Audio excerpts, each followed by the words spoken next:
Welcome back for another book review. I don't have the book in hand, but we're gonna talk about it anyways.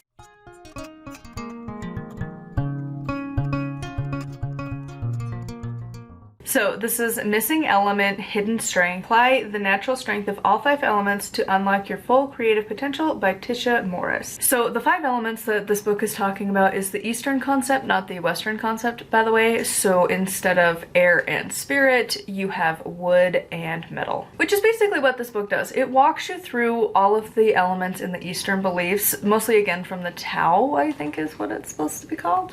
I don't know if it's in other beliefs over there. Pretty much every book so far that I've stumbled across talks about it from the Tao, so I'm assuming that's what it's from. Again, I'm not like extremely well versed in that, but I am very fascinated by it and I'm very curious, mostly as like a feng shui kind of a deal, like the idea of how to organize your house. I'm very intrigued by. Do I agree with it all? I don't know, because like also they've been doing it for like ever and like their spaces do feel really nice. So maybe they have, you know, some logic to the chaos, you know, like maybe there is a reason that if you put your desk in the power position and you make sure you have the whatever name that I can't pronounce for how you organize your room. Like every room apparently, like your house has like, you walk in the front door and like you divide your house into like these 8 sections, and then each room can also have that too. And a lot of these books are kind of talking about that, but yeah, there's a lot of things in the feng shui and different beliefs over there. Again, I think they're pretty much all from the Tao, but I could be wrong. I'm still learning all about that. But this book goes through a lot of information if you're curious about that kind of stuff. It's a really good, I feel like, beginner step, specifically for the elements in particular. I gave this a 5 out of 5. This has been the best book yet on the what to do for the elements. Like there are so many like hands-on actually can do things for it.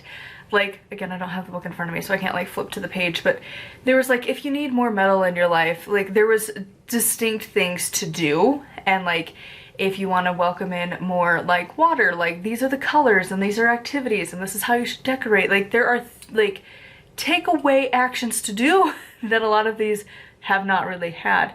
And it was just the best how-to so far. And the thing is, again, with the Eastern elements, I still kind of assumed that I would fit into the element of water because that's what I've always been, especially in like the West, like that's just my thing. And so they have an element quiz for you to do, and you find out like which ones are your primary and your secondary, third, fourth, you know. And I was very surprised to find that water was not my main.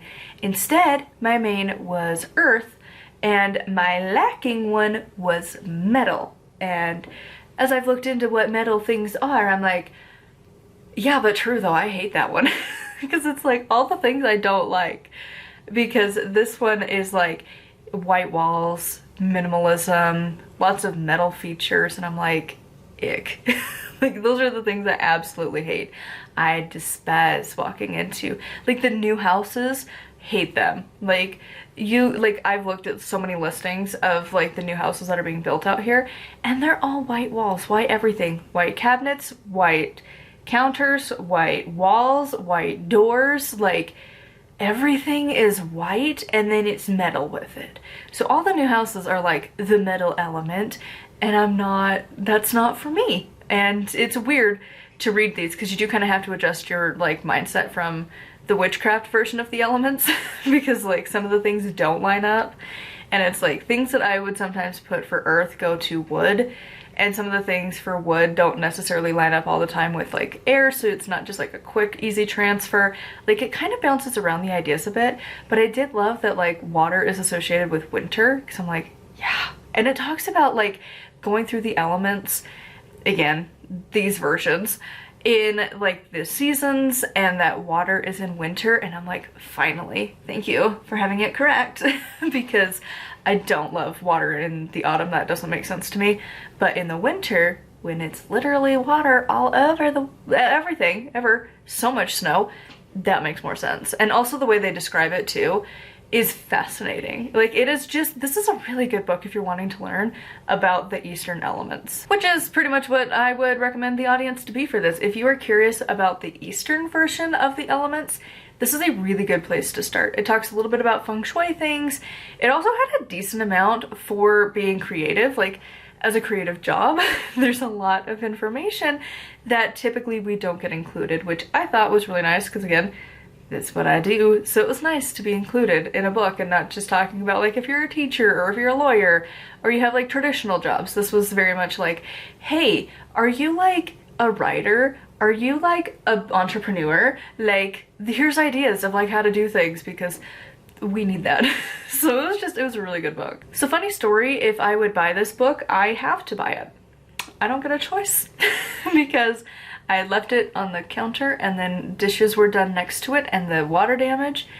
I thought they might give me like the damage fee, but they were just like, no, you have to buy this one now. And I'm like, great, it's fine. I was planning on buying it, but didn't plan it this way. So that's one of my goals for the day, is to go down there and get my book. And yeah, so I get to go own a copy of the library book because they don't want it anymore. So that sucked, but it's fine. I also didn't really notice it that much, but I guess it's a problem to them. But anyways, so yeah, I get to own a copy of this book and now I don't have to worry about buying it because I have to do it anyways. So, but I mean, out of the like, probably what, like, I think I've probably rented from the library like over 200 books. Having to buy one is not the end of the world. So anyways, I will be getting this book today, but this is my recording time, so I didn't go and buy it because they are not open yet. So I will go get it today and then have a copy. So anyways, I would love to know your thoughts on this one in the comments down below. As always, a huge thank you to my patrons. If you want to get access to exclusive content, it is patreon.com/nightwillowcrafts. Make sure to like, comment, and subscribe. I post every single day. And until next time, thank you so much for watching, and blessed be.